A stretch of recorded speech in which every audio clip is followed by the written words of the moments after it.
अपन channel SCS Mithila के करू subscribe और बेल बटन जरूर दबा दिया ताकि हर खबर सबसे पहले पहुंचा अहां तक। बिहार में अपराध अब आम बात हो गई है।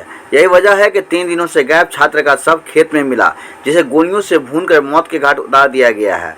यह बड़ी खबर पूर्वी चंपारण जिले के कुंडवा चैनपुर थाना क्षेत्र के कोरिया गांव की है। घटना के संबंध में बताया जाता है कि मृतक पवन कुमार इंटर का छात्र था।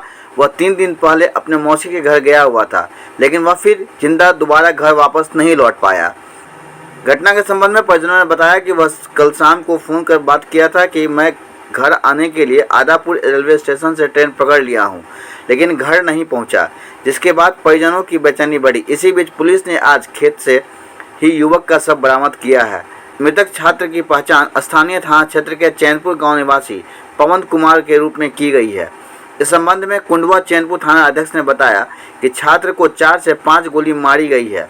छात्र का शव पोस्टमार्टम के लिए मोतिहारी भेज दिया गया है। घटना की जांच की जा रही है। एससीएस मिथिला के लिए मोतिहारी से अरविंद वर्मा की रिपोर्ट। नाम? जयराम सिंह। रहने वाले कहाँ के हैं आप? हम सर महुलिया का जो मृतक है वो कौन है आपका? बेटा है। क्या नाम है उसका? पवन सिंह। पवन सिंह क्या करता था? सर पढ़ते रहता है तो मतलब किसके यहाँ रहता था? गणेश सिंह। गणेश सिंह कौन है उसके? नाना नाना नाना। तो यहाँ पर शुरू से ही रहा है? बचपन से रखा वो 2 छोलक मतारी का था मैं। तो ये कभी इसके बारे में कोई शिकायत आपके पास पहुँची कि चोरी